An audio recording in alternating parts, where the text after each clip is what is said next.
Вот зачем тут бояться? Чего тут бояться-то? Между прочим, это шах и мат.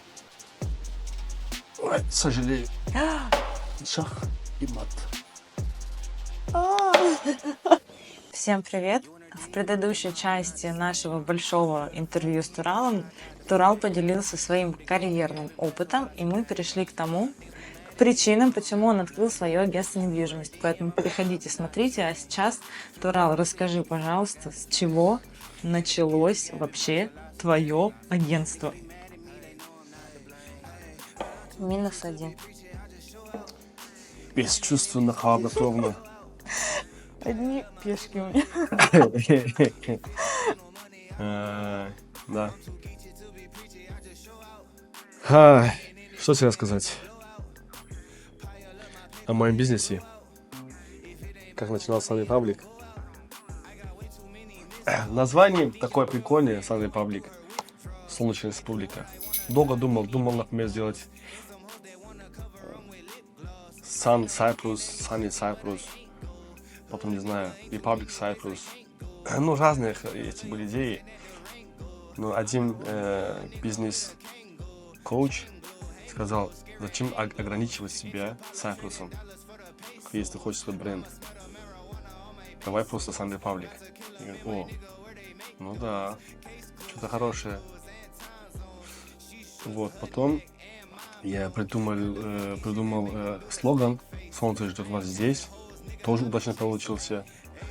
Типа, Sun Republic и «Солнце ждет вас здесь». Думаю, что удачное название, удачный слоган. И лого тоже удачно получилось. Такой апельсинчик. Это вам не Apple. Это Orange. Это Orange. Да. Я начал, я долго искал место для офиса, и этот офис я нашел. Когда посмотрел, что заправка напротив офис, люди все проезжают отсюда, заправляются и едут в сторону Никосии, Гирны, СНТП, всю дорогу здесь, да, центральная. Место удачное, своего места взял. Вот. И потом, когда, за это время уже компания уже начала делать. Моим другом Киприотом, адвокатом. Потому что если ты хочешь открыть законное агентство недвижимости, не инвестмент, не консалтинг, как в основном 90%, либо 70%, так скажем, я сразу открыл законное real estate agency, да, чтобы у меня никаких проблем не было с правительством, с государством, с законом и так далее. Вот. Открыл я офис под конец 2019 года, потому что долго был ремонт. Вот. И потом только как открылся, и пошла пандемия, закрылись. Вот. Расскажу, после хода своего расскажу, как основал компанию. Вот. Так. Что же можно здесь по-хитрому сделать? Ага. Можно сделать вот так. Ага. Да. Конечно, у меня не было денег открывать фирму. Кое-какие сбережения были, и я им воспользовался, открыл себе компанию, заплатил за компанию, маркетинг, не знаю, сайт, туда-сюда, 5-10. Был я один и одна девочка-маркетолог. Как маркетолог, сайт делала, эти вещи помогала. Вот. И все, когда начинали. Как я сделал? Смотрю, надо открывать, денег нету. Вспомнил слова этого мужика, который женил своего сына сделал зятем Билл Гейтса и директором швейцарского банка. Пошел к одному застройщику. Я открываю этот секрет, чтобы люди понимали, что не нужно иметь миллионы, чтобы заниматься бизнесом. Я пошел к одному застройщику, говорю, дайте мне такую сумму, либо офис полный ремонт делаете и оплатите мне аренду офиса, а я только вас буду продавать. А мне знали, да, хорошо, что я же на рынке уже сколько лет. Согласовались. Пошел к другому застройщику и говорю, мне нужны деньги заполнить свой офис, говорю, шкафами, телевизором, монитор, компьютер, камера и так далее. Мне нужны деньги, а взамен я буду только вас продавать. Согласовались, пожали руки. Пошел к другому застройщику и говорю, мне нужны деньги для маркетинга, маркетинга для рекламы и так далее. Нужна вот такая сумма. Ну, я говорю, взамен говорю, я только вас буду продавать. И так я договорился с 4 застройщиками. И вот однажды они встретились. Я договорился с 4 застройщиками, их имена не буду называть, и пошло дело. Но зато я всем сделал продажи, всем оплатил долг, закрыл, всем. И так дальше начал работать. Сейчас мой ход. Да.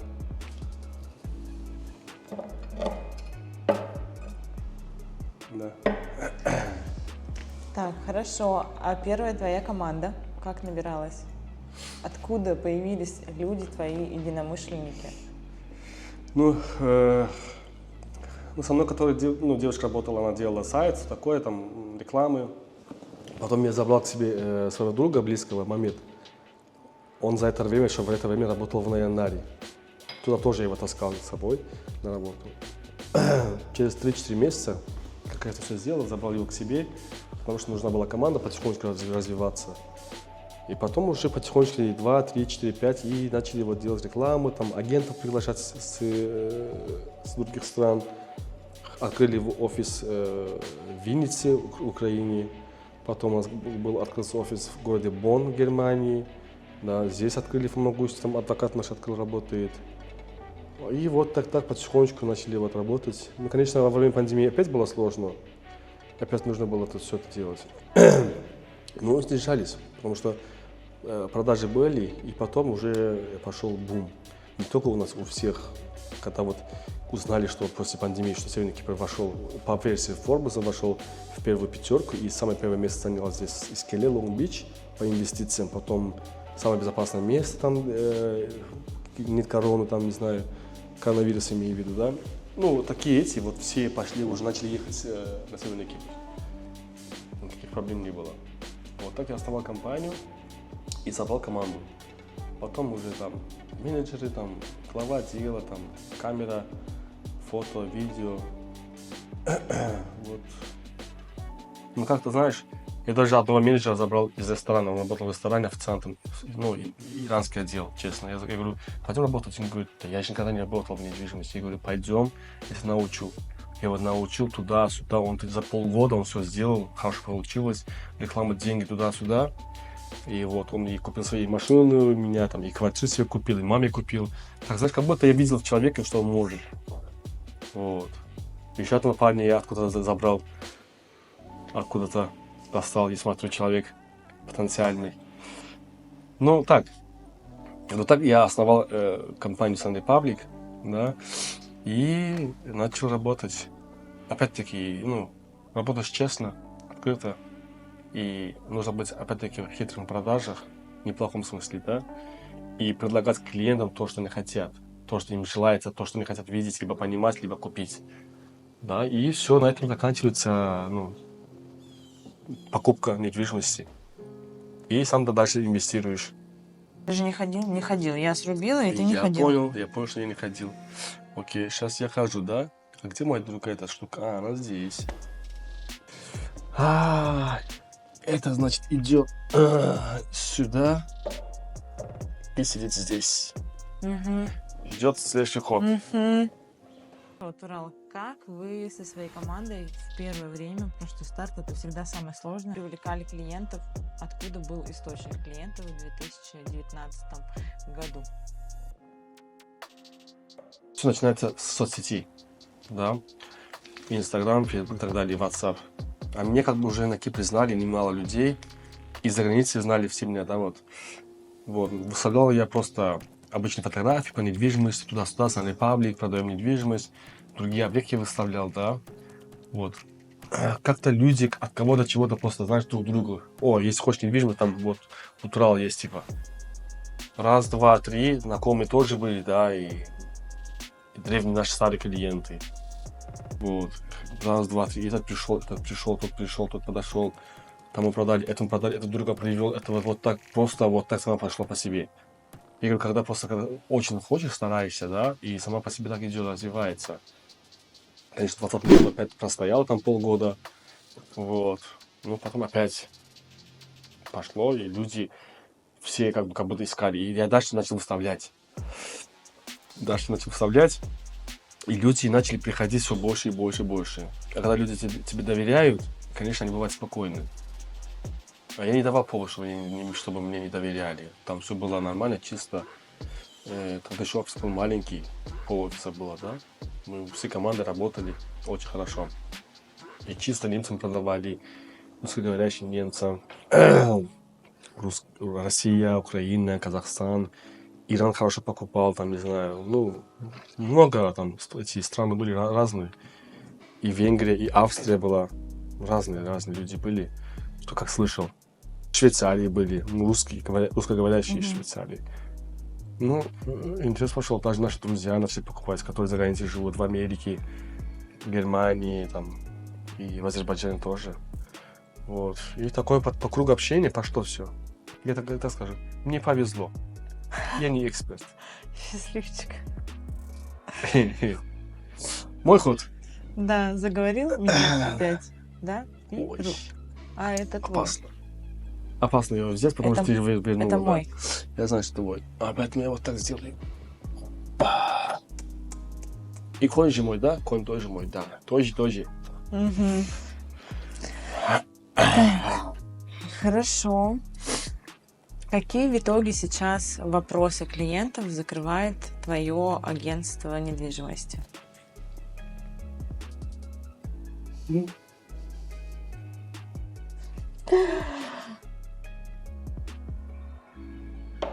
Зачем? Ты даешь мне тебя убивать. Я еще не убрала руки. Это неправильный вход. А вообще-то шах бывает, если ты берешь. Все, я поняла, подожди. Сейчас я похожу куда-нибудь. Ага.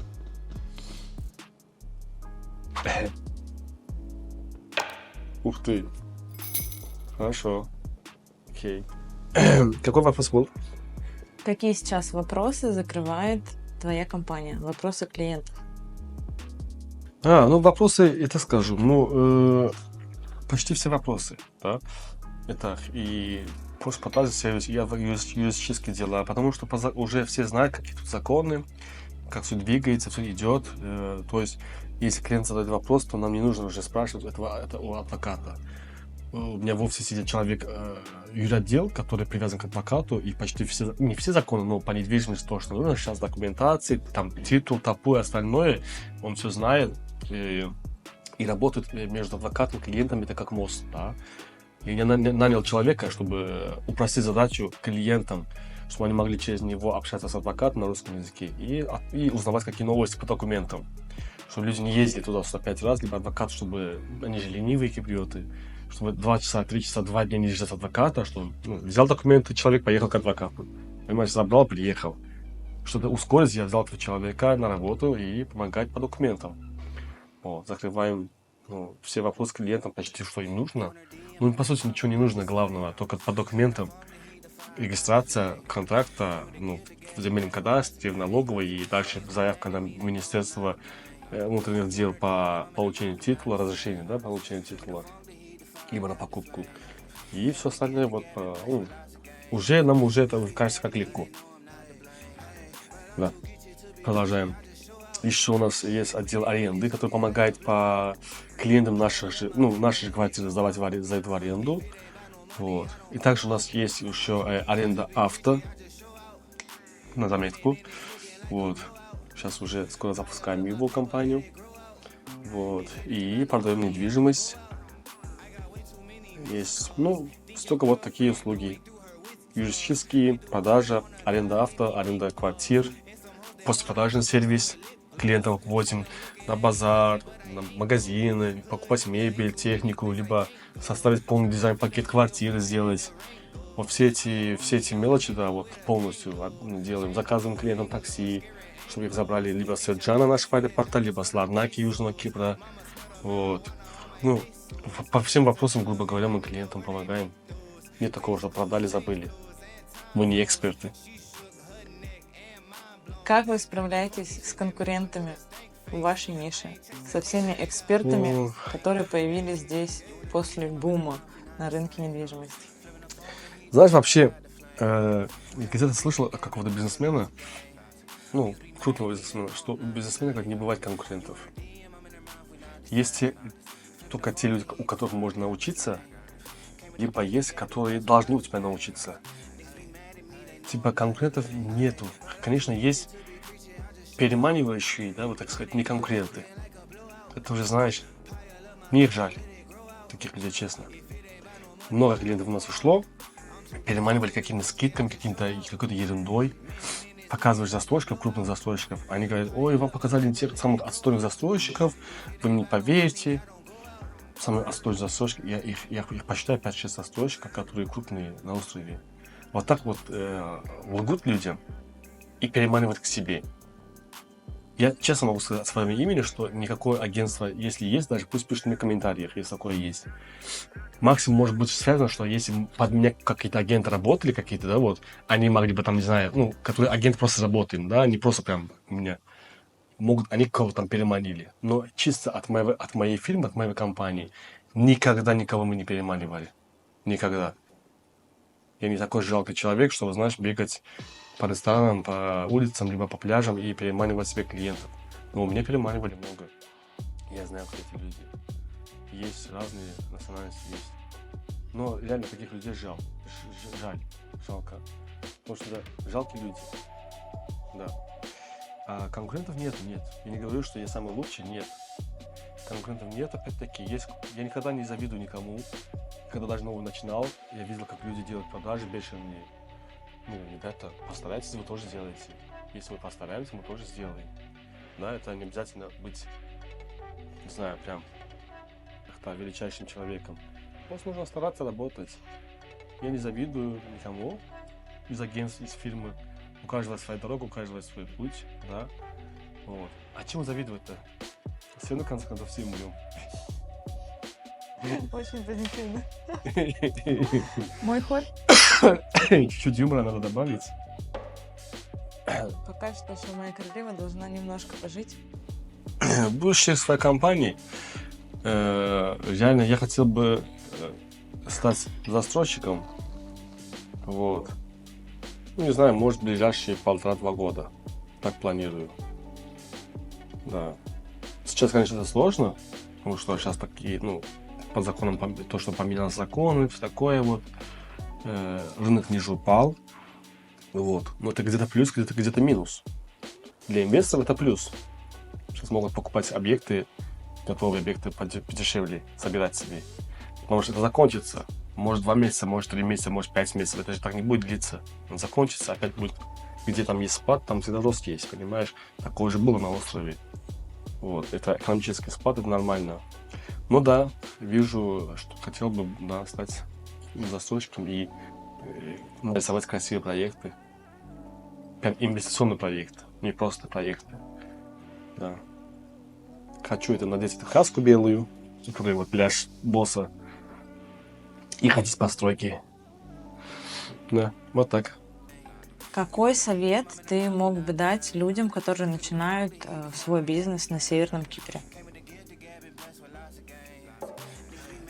Какой совет? Ну, тоже советовать, можно того что-то советовать, но рискнуть, вот это вот всегда надо. Надо всегда рисковать, потому что ты не знаешь, что тебя ждет, да? Это может быть и плохо, может быть и хорошо, но пока не рискнешь, не узнаешь, потому что я тоже как-то рискнул. Вот, я же не знал, что у меня пойдет продажа, что будет, да, как я мог бы вернуть людям. Знаете, деньги, которые я взял для офиса, это 5-10, понимаешь, какая компания открывал. Я же сказал, что я договорился с 4 компаниями, и всем, я вас продам, ребята, я вас продам. Я так и сделал. Реально так сделал. Просто нужно в себя верить, знаешь. Не нужно слушать никого. Я это не сочиняю из себя, тоже слушал. Вот такие Саги долго я говорил, да, вот разные его книжки. Вот, просто нужно рисковать. Вот, и никогда никого не слушаться. И, конечно, тоже делал ошибки в бизнесе, потерял много денег. И в этом году, и в прошлом году. Вот это нормально. Это нормально, потому что это бизнес. Такое бывает. Вот. Когда кого-то слушаешься. А если по себе делаешь, сам по себе. Вот. Это всегда вот надо делать. Да. И если будет ошибка, это будет твоя ошибка. А твоя ошибка — это опыт. Это не ошибка. И не нужно жалеть людей. Не надо быть хорошим для всех. Стараться быть хорошим для всех. И надо делать добрые дела постоянно. это все равно не ценится. Реально. Не ценится никогда. Не скажу, что никогда, но в основном это не ценится, потому что люди пользуются этой добротой. Такой вопрос. С учетом того, что сейчас кризис определенный на рынке недвижимости на Северном Кипре, и ты уже давно здесь занимаешься недвижимостью, как ты думаешь, к какому логическому завершению это придет, и стоит ли сейчас действительно покупать недвижимость, или нужно подождать каких-то лучших времен?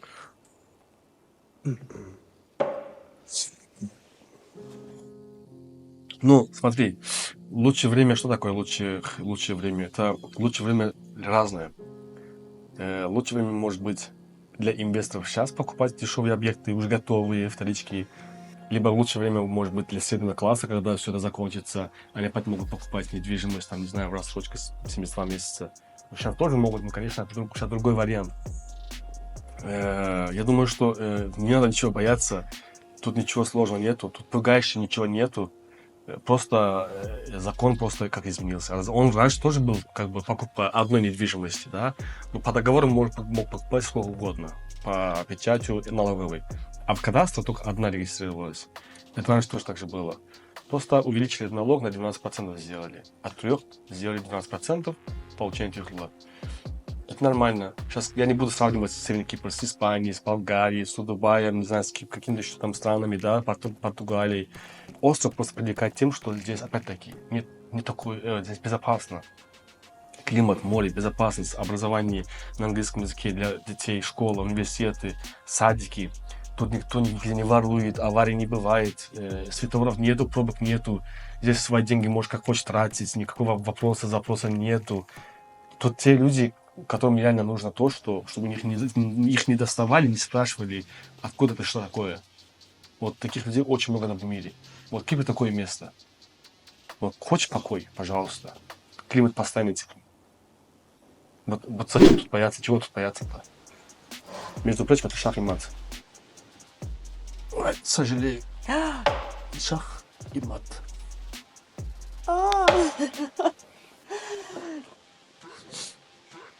Спасибо. Смотрите наш следующий выпуск. Да, дальше будет еще интереснее. Get the Gavin blessed with lots of games. Niggas be mad at me, they know I'm not to blame. But I'm too geeky to be preaching, I just show out. Winning and it's looking like a blowout. Pile up my paper, let it grow out. If it ain't about no money, I don't go out. I'm too geeky to be preaching, I just show out.